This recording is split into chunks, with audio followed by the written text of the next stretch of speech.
Soror, Encuentro Feminista.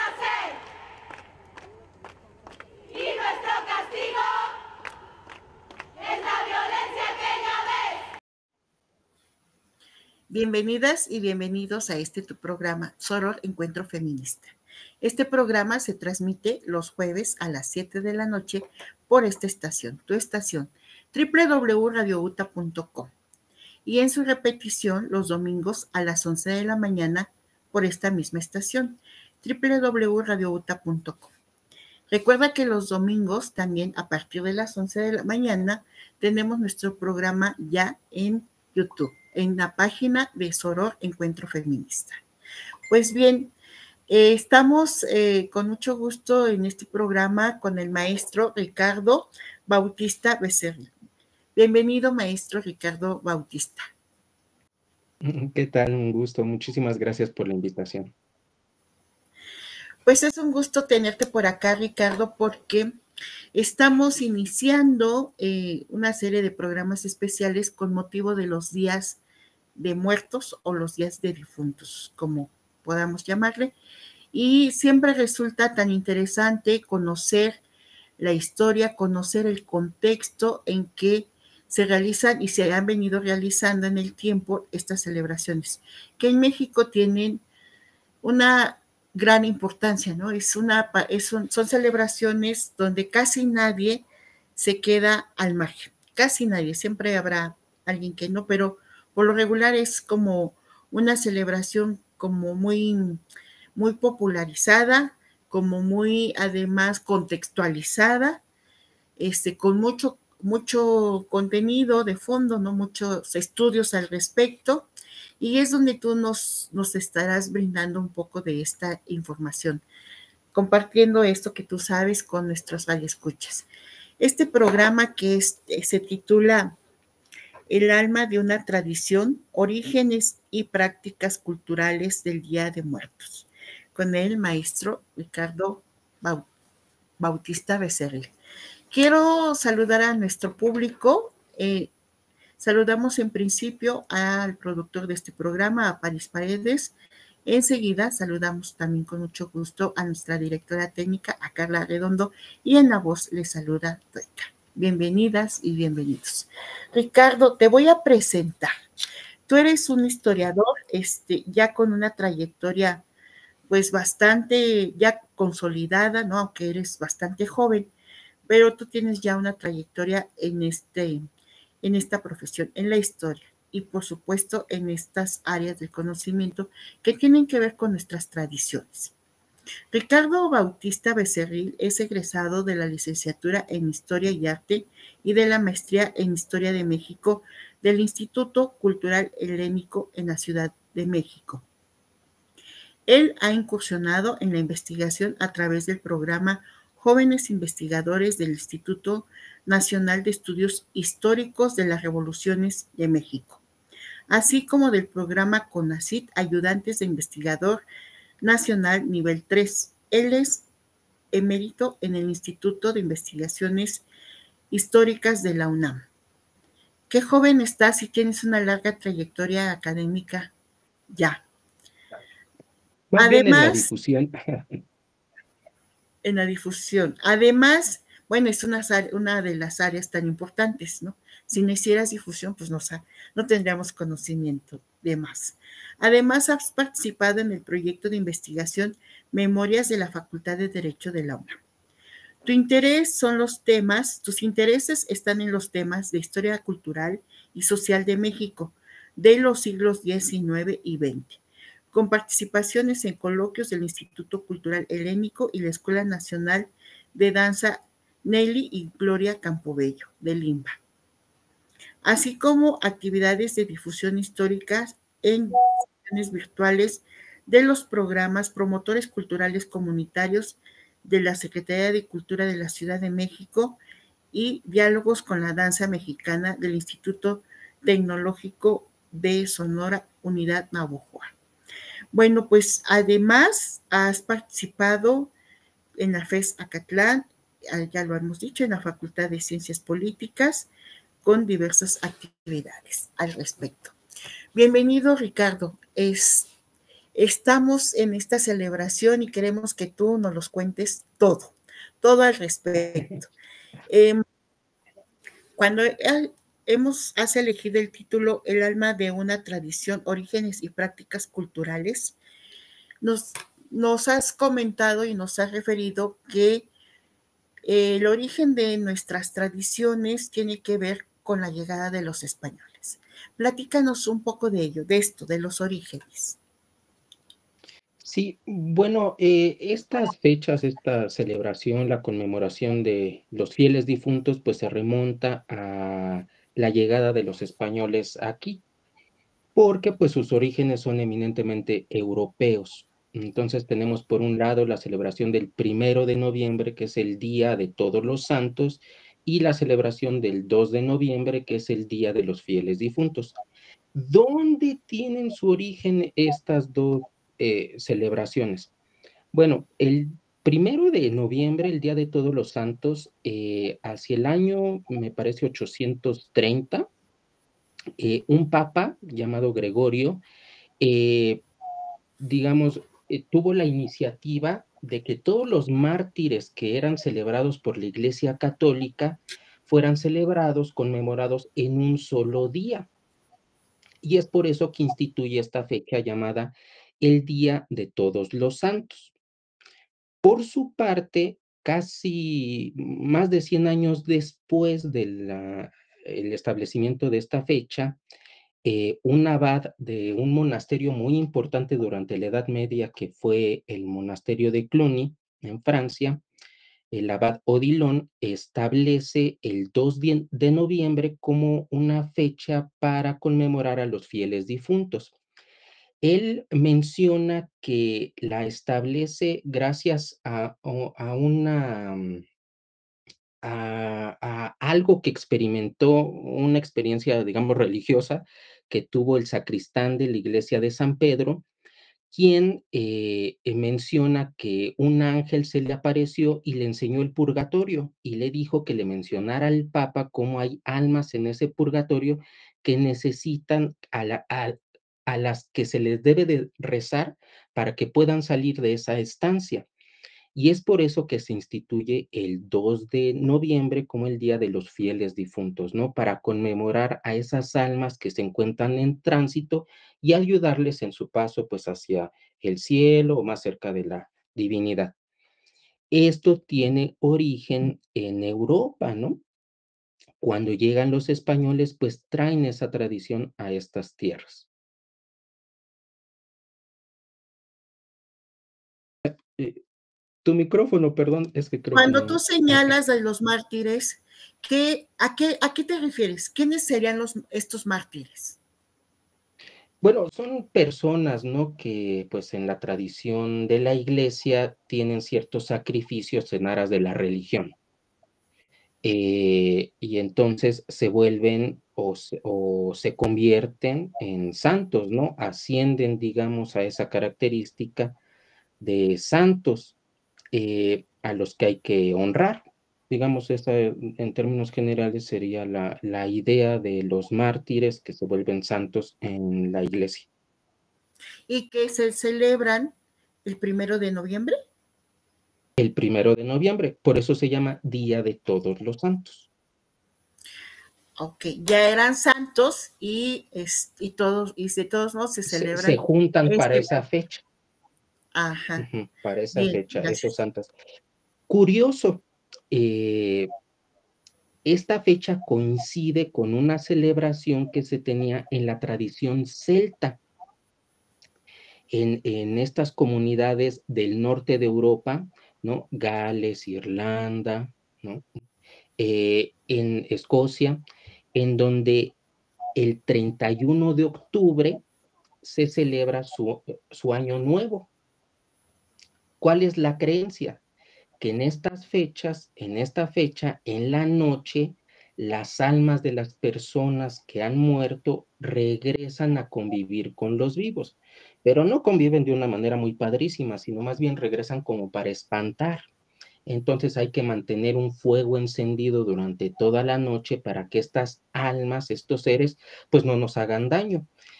la tradición celta dice que se debían de poner máscaras como de monstruos para que los mismos, estas almas, estos seres, se confundieran, no vieran que son humanos y no hicieran daño. Es curioso, y de ahí viene la conmemoración de All Hallows Eve, Día de Todos los Santos, que se convierte en la celebración de Halloween. Oh, qué interesante. Entonces, y esta noche celta, además de ser una noche, digamos, para recibir el año nuevo o despedir al año viejo, ¿tiene un nombre? Sí, se escribe Sam, H-A-I-N, Samhain, se pronuncia Samhain y tiene ese nombre, de ahí viene la palabra también Halloween. De ahí está. Qué interesante porque justo, bueno, yo lo he visto solo en películas, no estoy más documentada, pero por un lado vemos estas culturas de esos tiempos como muy apegadas a la guerra, muy apegadas a la vivencia como en tribus, ¿no? Como organizados de esta manera, social y políticamente, y para la guerra, y para la obtención de alimentos y de territorios. Y bueno, y resulta que sí tienen esta fortaleza, ¿no? Esta construcción Cultura, del su Halloween. tradición, sí. Uh-huh. Ajá. Sí, así es. ¿Y todavía ellos lo celebrarán así? No sé, me parece que ya ha quedado confundido con la celebración de Halloween, ¿no? Ajá. Y Como entonces de tal. ahí también la idea del disfraz, ¿no? De vestirse Del de tal disfraz, manera. claro, de disfrazarse, ¿no? De alguno de estos, ya después, obviamente, de estos personajes de la imaginería de los monstruos, ¿no? Drácula, Frankenstein, todo esto. Claro. Incluso apenas estuve en un concurso, que vi que fueron aquí en la Ciudad de México, en la universidad, que fueron disfrazados de fiesta, ¿no? Y entonces iban disfrazadas y disfrazados de caja, de six, de coronas, de coronitas. Sí, también, bueno, ya, hay Exacto, muchas parafernalia, ¿no? En torno al disfraz. sí. Regresemos de manera seria entonces. Estás describiéndonos cómo es el origen de la celebración, o sí, de esta celebración, de la tradición del 1 de noviembre y del 2 de noviembre. Del 2 de noviembre, sí. Y para el 2 de noviembre, pues se establece, después del primero del Día de Todos los Santos, el día para conmemorar a los fieles difuntos y rezar. Esta fecha en la tradición europea, en la tradición de la Iglesia Católica, es de rezo, de misas. Se hacían 3 o 4 misas al día para orar por el alma de los difuntos, ¿no? Y que pudieran ascender y salir de esta estancia que es el purgatorio. Esto en la tradición europea. Europea en España. Uh-huh. Cuando pues ya se asientan los españoles y hay una mezcla, hay un sincretismo cultural, hay una mezcla étnica entre españoles e indígenas aquí en este territorio y ya se conoce como la Nueva España, pues empiezan a surgir ciertas prácticas muy interesantes.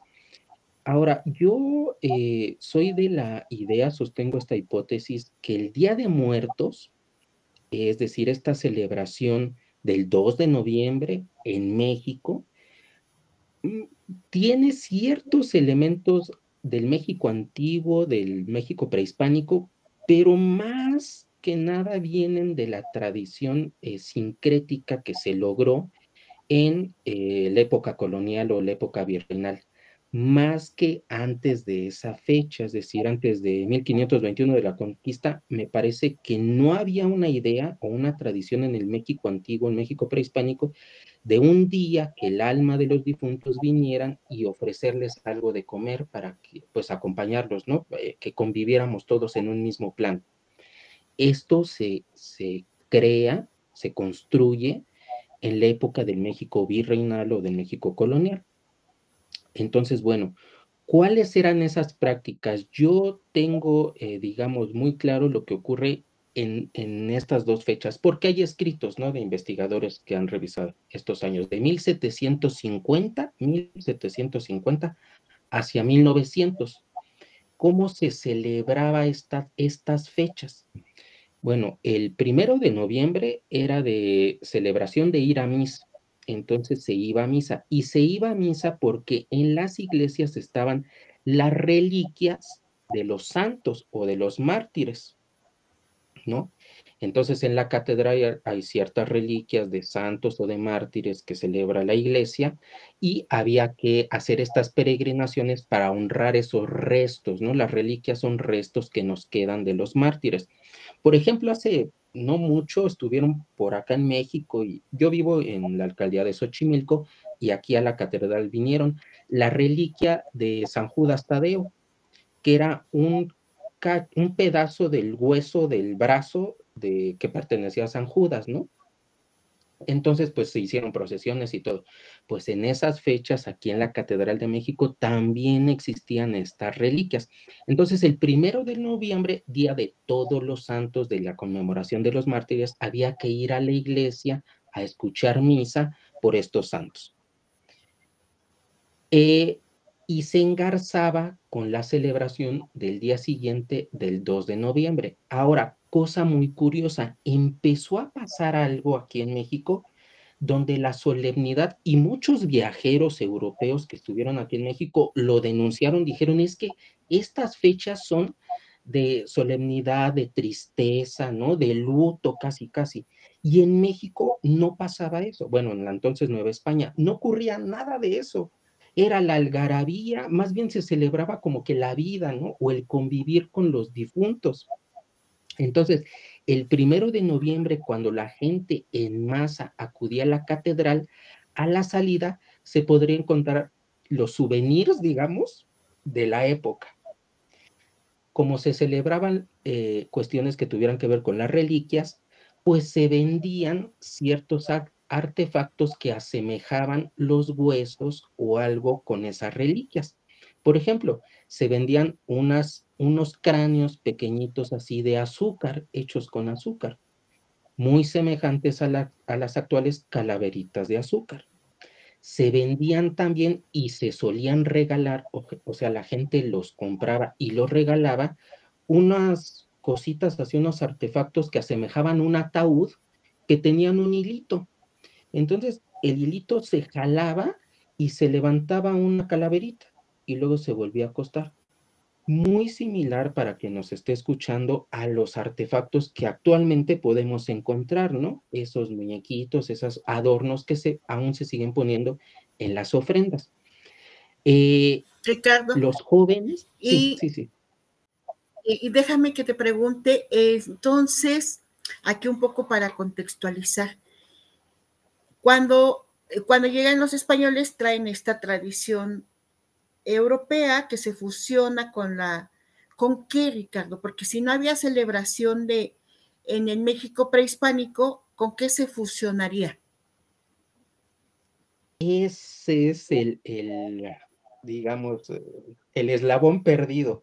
¿Cuáles son esos elementos? Y esto tiene mucho que ver con un fenómeno que estudiamos los historiadores, que se llama invención de la tradición. Creemos que las tradiciones nos llegan puras, ¿no? De generación en generación con un pasado remoto. Y no, a veces las tradiciones se inventan.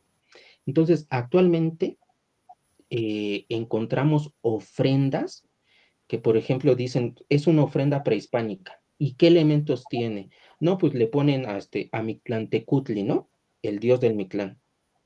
No sé qué relación tendría Mictlantecutli, el dios del Mictlán, con la celebración de los fieles difuntos.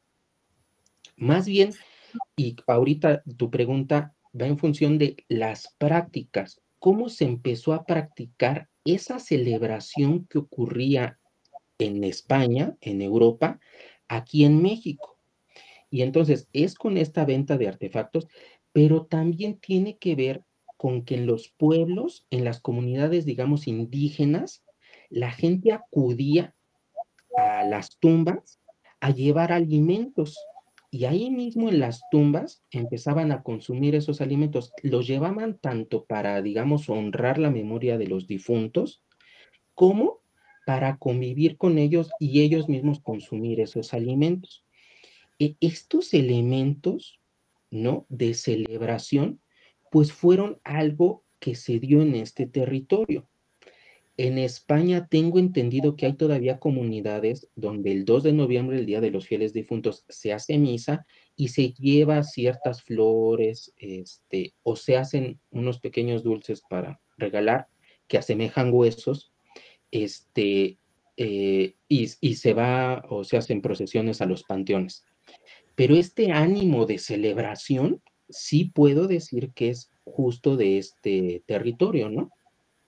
Que, como lo comentaba, pues fue denunciado, dijeron que eran días solemnes, y aquí en México era el reverendo relajo, y sigue siendo, ¿no? Porque además Sigue de la siendo. memoria, de honrar la memoria, pues en casa, por ejemplo, pues seguimos yendo al panteón a llevar flores y pues nos llevamos algo para el frío, ¿no? Para pues no pasar tanto frío, que suele ser un liquidito que está en una botellita así, un líquido color ámbar, que suele dar calorcito interior. Entonces, bueno. Y mucha comida, ¿no? Y mucha Y comida, mucha comida. incluidos dulces. Y entonces, ya que estamos por aquí, me imagino que es cuando surge también con estos huesos la idea del pan de muerto, ¿cierto? Justo, también. Además de regalarse toda esta especie de artefactos, también empezaron a circular panes, comida que asemejaba a los huesos de esos mártires, esas reliquias, ¿no?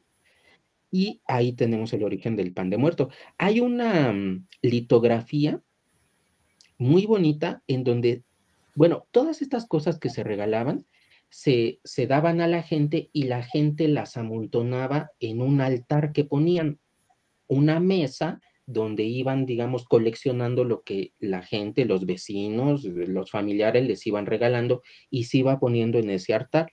Ese altar tenía el nombre de ofrenda. Entonces hay una litografía en donde aparece dibujado este altar, y ahí se puede ver perfectamente estos panes, ¿no? Circular, con una bolita en medio, ¿no? Con unos laterales así que asemejan a los huesitos, que es muy similar al pan de muerto que actualmente tenemos.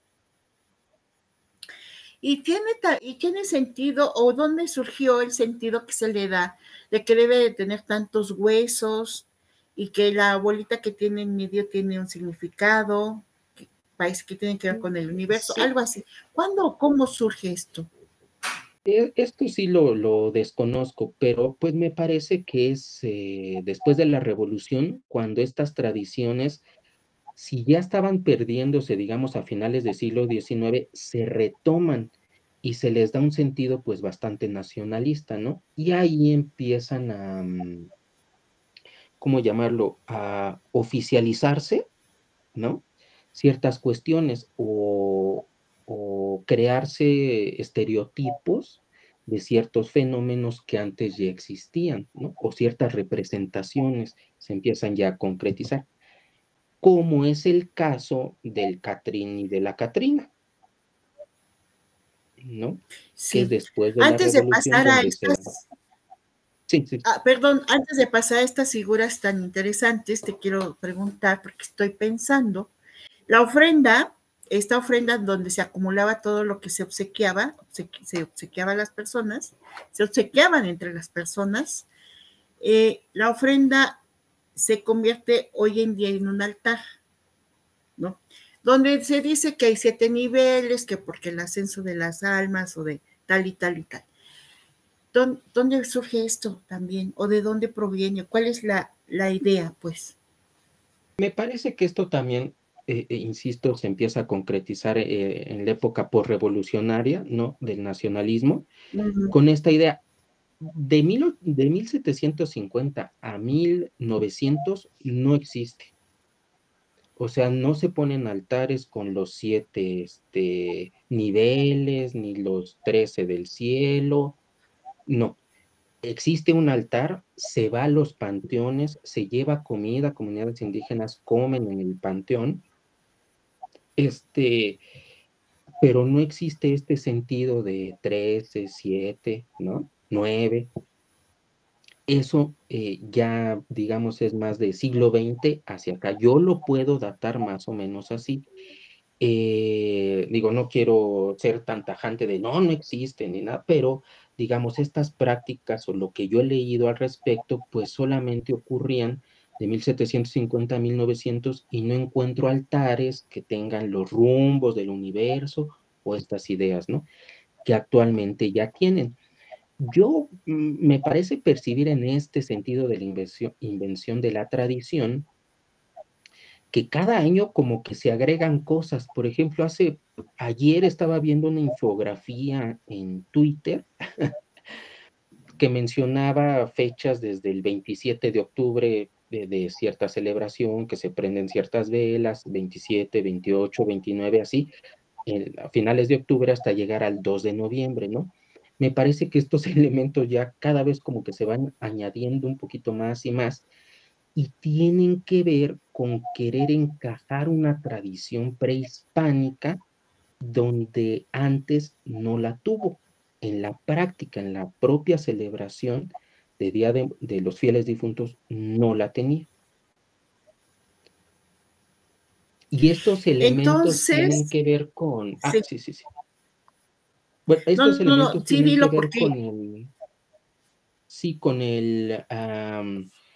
la idea de los ritos funerarios o de lo que tuviera que ver con la muerte en el México antiguo. Que esto nada tiene que ver con el Día de los Fieles Difuntos, ¿no? Digamos, si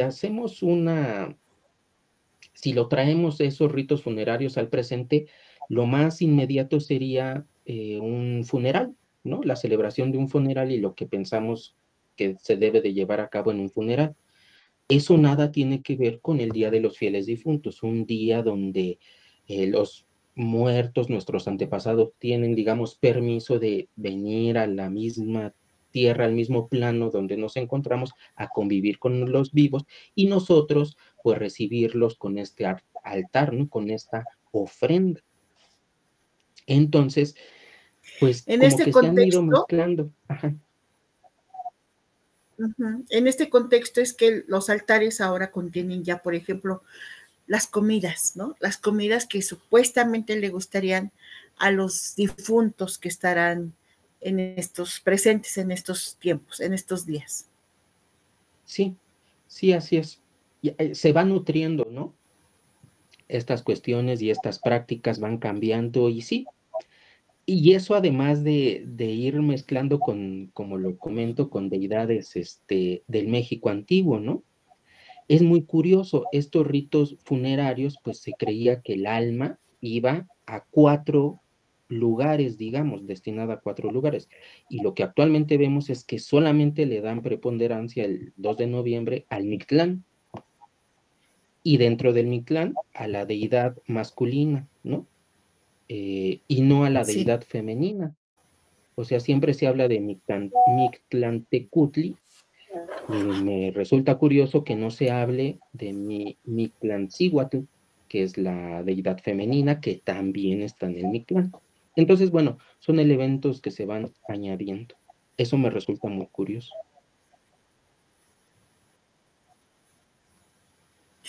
El, fíjate que aquí tengo la inquietud de preguntarte esto.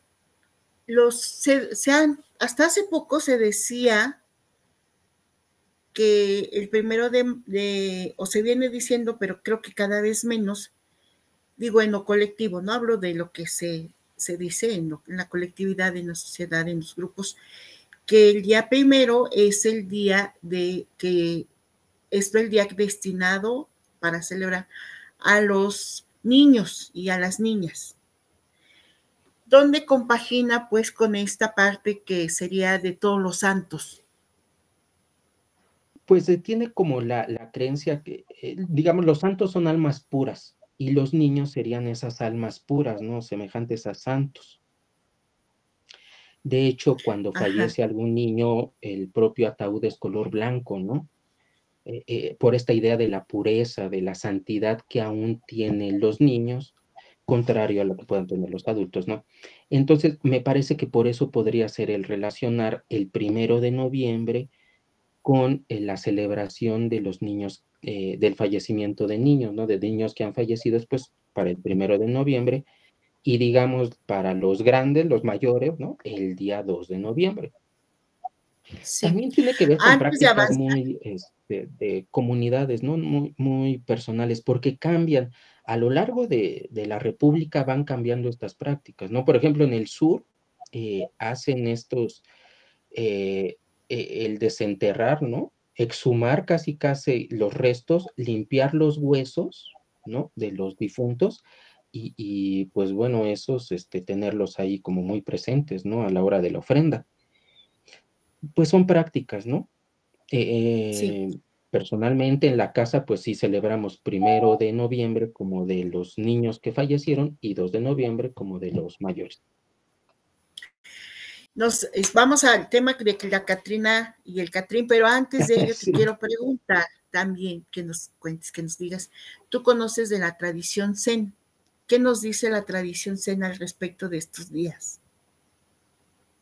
No, no, no, no conozco de esa tradición.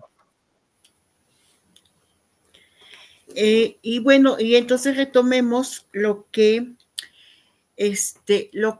significa, estabas también comentando que en el nacionalismo, en la época del nacionalismo, surge la figura de la Catrina y el Catrín, no antes de llegar a la mujer que tiene el sombrero, ¿no? A la Catrina. Dejemos un apartado para hablar de ella, pero háblanos del Catrín, pues. Sí, bueno, estas representaciones surgen tomando como base un dibujo de José Guadalupe Posada de la Catrina Garbancera, ¿no? Esta imagen fue como para una sátira hacia la gente de la clase alta, como para asemejar que después de la muerte todos somos iguales, todos nos vemos igual, ¿no? Entonces, este dibujo que fue como una sátira, se ha retomado como una representación de la muerte, ¿no? Y en el periodo posrevolucionario fue que se le dio más impulso a este tipo de representaciones, tanto al Catrín en un hombre como a la Catrina, pues en una mujer. Pero es Fíjate ese que yo sentido, leía, que después de la muerte somos todos iguales. fíjate que yo leía que justo que la Catrina es como la representación de una sátira a las personas que son indígenas o las personas que son de origen humilde y que se hacen ricos, ¿no? Y es como la sátira hacia ellos, hacia estas personas indígenas que cambian de condición social y los representan con esta manera. Por el atuendo, digamos, del personaje, pues sí estaría representando pues una mujer de clase alta, ¿no? De buena posición.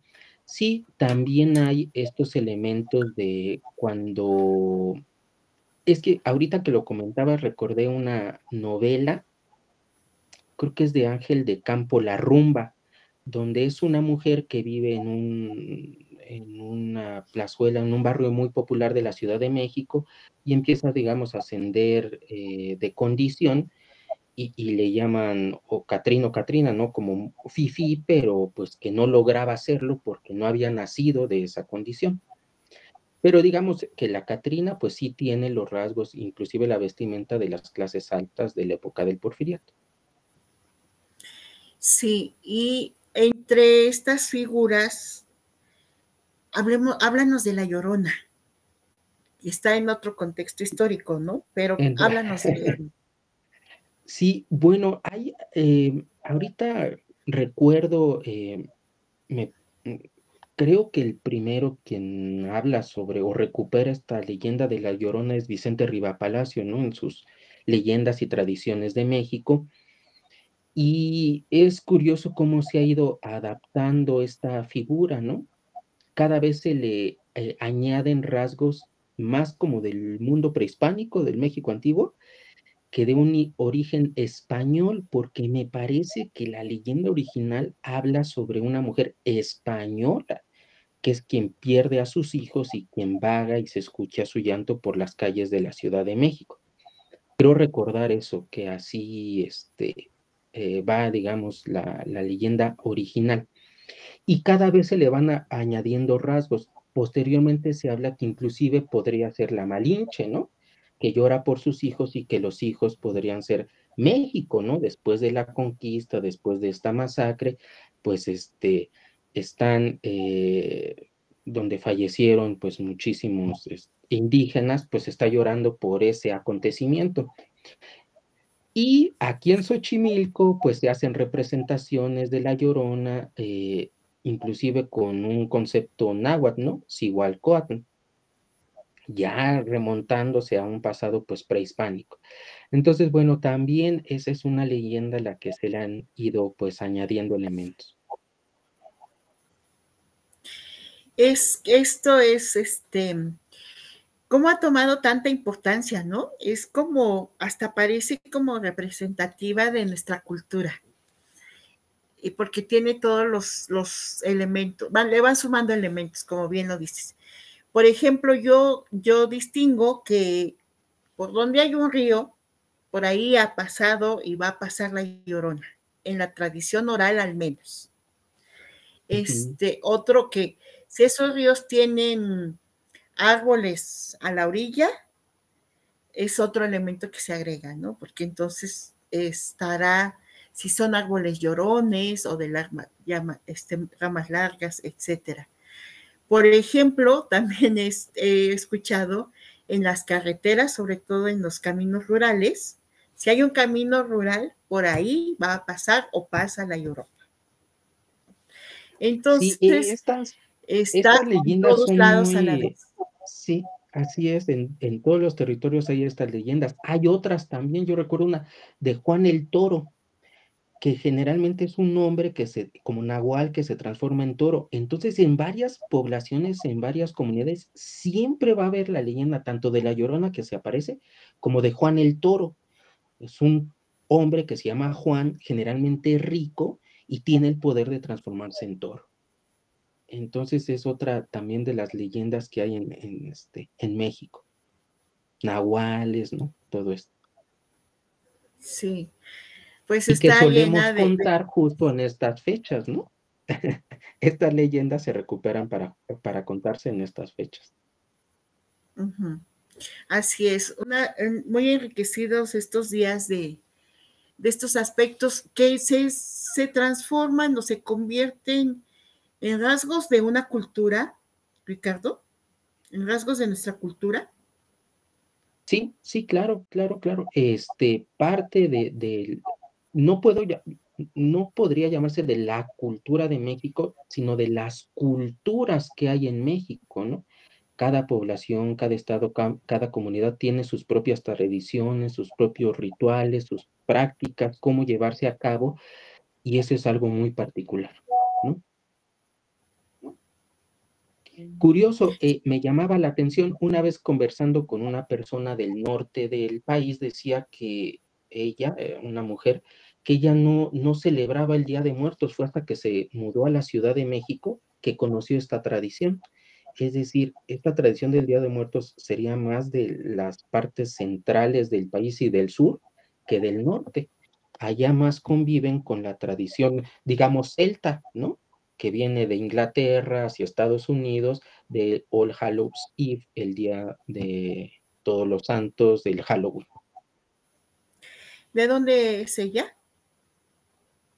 ¿De qué región del país? Ay, no recuerdo, de algún estado del norte, pero no recuerdo muy bien. ¿Quieres, y ahora quieres comentarnos un poco más, abundar sobre los ritos funerarios? Los ritos funerarios. Sí, digo, en sentido de cómo se han nutrido ahora las ofrendas con este tipo de deidades que tienen que ver con el pasado prehispánico, ¿no? Que como comentaba, pues no era así en el siglo XVIII y el siglo perdón, en el siglo XVII y siglo XVIII. No habían estas prácticas que actualmente podemos encontrar. Inclusive encontramos en los concursos de ofrenda que se premia a veces a ofrendas que tengan estos elementos prehispánicos, ¿no? Cuando originalmente pues no los tenían. Entonces, bueno, estos ritos funerarios, esta idea de la muerte, pues está en todas las culturas y obviamente también está en las culturas del México antiguo. Entonces, dependiendo de cómo fallecía la persona, es al lugar al que se iba a ir, y hay 4 lugares. Si digamos era un guerrero o era una mujer que fallecía en parto o eran presos que fueron sacrificados, se iban a ir a la Casa del Sol, donde está Huitzilopochtli. Ahí iban a estar, tenían la opción de reencarnar, ¿no? Podían reencarnar en una mariposa o en un colibrí. Y bueno, para quien guste creer, si alguna vez ven un colibrí o una mariposa cerca de ustedes, pues posiblemente es algún antepasado suyo que esté haciendo presencia, ¿no? Entonces, bueno, ese es un primer lugar. Si quien fallecía lo hacía por causas que tuvieran que ver con el elemento agua, se iba a ir al Tlalocan, donde estaba el dios Tlaloc, ¿no? Curioso, ahí estaban los tlaloques que daban a los hombres ciertos dones, y para que los hombres se aprovecharan de esos dones, los tlaloques se los daban en unas ollas de barro a las cuales los hombres tenían, a las cuales sí los hombres tenían que romper, ¿no? No sé, ahorita quien nos está escuchando, si eso le despierta la idea de algo, de una olla de barro a la cual hay que romper para que caigan ciertas cosas y uno apropiarse de ellas, ¿no? Bueno, pues viene de esta idea. Otro rumbo al que iban a ir, que es el más sonado en estas fechas, pues es el Mictlán, donde estaba el dios Mictlantecutli, pero también la deidad femenina Mictlancíhuatl. Y bueno, pues ahí era un proceso largo, generalmente, ahí iban las personas que fallecían de causas de muerte natural, digamos, ¿no? Y en este lugar, pues era un transcurso bastante largo. Cuando fallecía la persona, se enterraba generalmente con un perro, que era quien le ayudaba a pasar en este espacio que pues se ha conocido, se le ha dado el nombre de inframundo, aunque no es un inframundo en el sentido del infierno que tiene esta idea católica, no, pues es un lugar a donde se va el alma si fallece por causas naturales. El trayecto duraba 4 años y bueno, al final pues ya llegaban con la deidad y ahí estaban. Y el cuarto lugar era el Chichihuahuaco, que era un lugar al que iban los niños que fallecían. Y las representaciones es que es un árbol con sus ramificaciones y en vez de ramas hay unos como senos de los cuales los niños pues mamaban leche. Chichihuacuaco, ¿no? Pues ahí también tenemos la apropiación de esta palabra, ¿no? De una manera de nombrar pues al seno de una mujer cuando está amamantando. Y bueno, pues estos son los 4 lugares a los que iban las personas que fallecían. Lo que yo comentaba es que actualmente podemos encontrar una como confusión de todas estas ideas de la muerte justo para celebrar una fecha católica que es el Día de los Fieles Difuntos, el 2 de noviembre.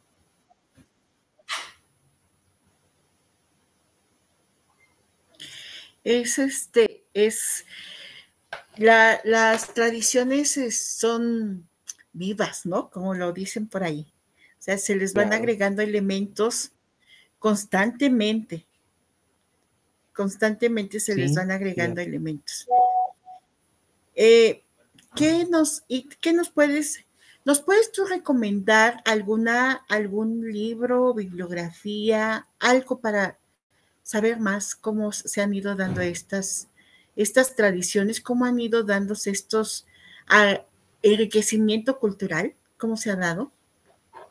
Pues con respecto a este pasado del México antiguo, pues están allí algunos libros de Eduardo Matos Moctezuma, ¿no? Que hablan sobre la muerte en el México antiguo, me parece que así se llama un libro, La México en el México antiguo o La muerte en el mundo prehispánico.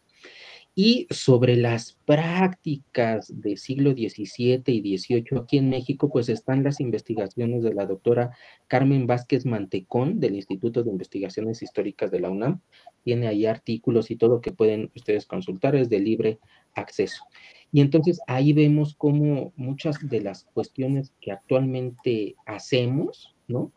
Tienen su origen, pues en esta época virreinal o época colonial. Inclusive el hecho de pedir calaverita. En esos años también jóvenes se acercaban a pedir o dinero o que les regalaran algunos de estos dulces o algunos de estos artefactos y decían mi tumba, mi calavera, mi ofrenda, para que la gente les diera, pues, les regalara algo, ¿no? Entonces, bueno, pues esas investigaciones puedo yo mencionar, ¿no? Son libres, las lecturas las pueden encontrar en internet. Ujú. A ti de las tradiciones, de las expresiones de estos, en estos días en el territorio mexicano, ¿cuáles te parecen, te gustan y cuáles te parecen así como, porque no están homogenizadas como lo bien lo señalas, ¿no? No son iguales en todo el territorio. Es más, hay lugares como lo señalas donde no se llevan a cabo estas fiestas, ¿no? Estas expresiones. ¿A ti qué te parece? ¿Cuál te parece como representativa de del México actual? En términos generales o de estas fechas del Día de Muertos o Del Día de Muertos, por supuesto, sí, estamos en esto. ok. Pues yo creo que las propias, ¿no? Las que yo he visto desde que, desde que era chico y de las cuales he participado. Eh, yo soy de un pueblo de aquí de la alcaldía de Xochimilco, se llama Santiago Tepalcatlalpan. Mis abuelos maternos eran de aquí. Bueno, mi abuelo paterno. Posteriormente, pues ya conocí a mi abuela y vinieron a vivirse al pueblo. Y son pues muy particulares, ¿no? Nos juntamos en familia, se hacen tamales la noche durante el día del 1 de noviembre para ponerse en la ofrenda, ¿no? Ese mismo 1 de noviembre en la noche. Se va a velar al panteón, que es llevar flores, llevar cirios en donde están la tumba de nuestros antepasados y ponernos y quedarnos ahí. Hay quienes se quedan toda la noche, hay quienes una parte de la noche, y al día siguiente, pues poner la comida que le gustaba a nuestros familiares fallecidos, ¿no? Mole, cuestiones así, y pues despedirlos. Digamos que esa es la tradición, pues a la que estoy más acostumbrado, mi más inmediata a lo que he vivido pues toda mi vida, y pues es como yo represento, como yo llevo a cabo pues esta conmemoración. Fíjate que te quiero preguntar un poco sobre la vestimenta. ¿De dónde llega esta idea del luto y de vestir de negro, no? Ay, sí, eso sí lo desconozco, pero pues es muy interesante, ¿no? Cómo, digamos, hay una solemnidad en torno a la muerte, ¿no? Si el 2 de noviembre aquí en México es para celebrar los difuntos, más bien se celebra como la vida, ¿no? Y que los difuntos, digamos, de cierta manera están vivos porque están conviviendo con nosotros, a lo mejor no en el mismo plano, pero sí están con nosotros, nos están acompañando. Y en cambio hay otras conmemoraciones que tienen más que ver con el luto, entonces, pues el elemento negro, ¿no? Es parte de ese luto, de esa solemnidad, de ese respeto que hay que guardar y que lo tiene, ¿no? En las celebraciones de Cuaresma, de la Iglesia Católica, a lo mejor no hay tanto el luto, lo negro, pero, por ejemplo, los santos y son cubiertos con telajes oscuros, ¿no? Morados, ¿no? Entonces, bueno, pues quizás por ahí venga esta idea de lo negro, ¿no? De luto. Me parece, hay algunos autores señalan que México entre sus tradiciones y culturas está muy apegado a la muerte, ¿no? Y que celebra de manera muy festiva la muerte. Esto sucede, ya comentábamos en el territorio mexicano cómo hay diferencias, pero sucede en otras partes del mundo, así como aquí. Híjole, la verdad, no sabría. Como lo comenté, en España, pues, se celebran los fieles difuntos, pero es un día de solemne, ¿no? Se va a misa, se reza por el alma de los fieles difuntos. No hay Ujú. tan como festividad, ¿no? En otras culturas sí desconozco. Fíjate que estaba escuchando una canción y en el intro tiene una frase muy bonita que dice, tenemos que morir para que otros nazcan, ¿no? Es, entonces, pues yo creo que y me quedé reflexionando porque digo, bueno, esta manera de celebrar a los difuntos, ¿no? De celebrar a los muertos, a quienes ya murieron, es una fiesta y bueno, y la celebramos, la vivimos, la gozamos y también pensando, ¿no? De alguna manera, en que, pues que lleguen los que tienen que llegar, o sea, los que nazcan los niños, también se celebran los nacimientos y de una manera muy bonita y muy diferente y damos lugar pues a esto, ¿no? Es como esta dualidad, vida, muerte, muerte, vida. Exactamente. Ujú. Sí, así Sí, es. Sí, es pues es cuestión tanto de tristeza como de alegría, ¿no? sí, También. así es. Ujú. Bueno, Ricardo, pues en pocos minutos que nos quedan, ¿quisieras recomendarnos alguna festividad, alguna tradición de algún lugar en particular? ¿Qué nos dices? Conservemos estas ideas al respecto que hay de montar los altares con tantos niveles. ¿Tú qué recomiendas desde esta área de conocimiento que tienes? Mm, de entrada, si hay una tradición familiar en las casas de quienes nos están escuchando, existe la tradición, síganla, ¿no? Conservando, digamos, como lo han hecho. Si gustan añadirle elementos, porque vieron una infografía, porque se enteraron, pues lo pueden hacer. Muchas personas aquí quisiera yo comentar que, pues, no celebraban el Día de Muertos hasta que vieron la película de Coco, de Disney. Y eso les despertó la pasión por las tradiciones mexicanas, ¿no? Pues sí me llama mucho la atención eso, pero bueno. Veía yo me parece el año pasado en Twitter, una chica que nunca había celebrado Día de Muertos y lo quería celebrar. Entonces, había puesto un tapete de aserrín, había puesto como una deidad prehispánica y velas. Y se preguntaba, bueno, ya puse todo esto, ¿y a qué hora viene el alma? ¿O cómo se hace? ¿Cómo es el ritual? ¿No? Entonces, bueno, pues hay muchas maneras de acceder a este conocimiento, pero si ya lo hay en la tradición familiar, pues seguirlo conservando, ¿no? Eso podría yo recomendar. Sí, es Este, parte de. ujú, Así es esto, ¿no? También la transmisión de ideas, de pensamientos, de conocimiento, de creencias. Pues bien, Ricardo, muchas gracias. Esta ha sido una linda charla introductoria para estos festejos. El programa se transmite este jueves y bueno, está en el marco. Así que te agradecemos con mucho gusto que estés compartiendo con nosotros, con el público, estos conocimientos, estas reflexiones.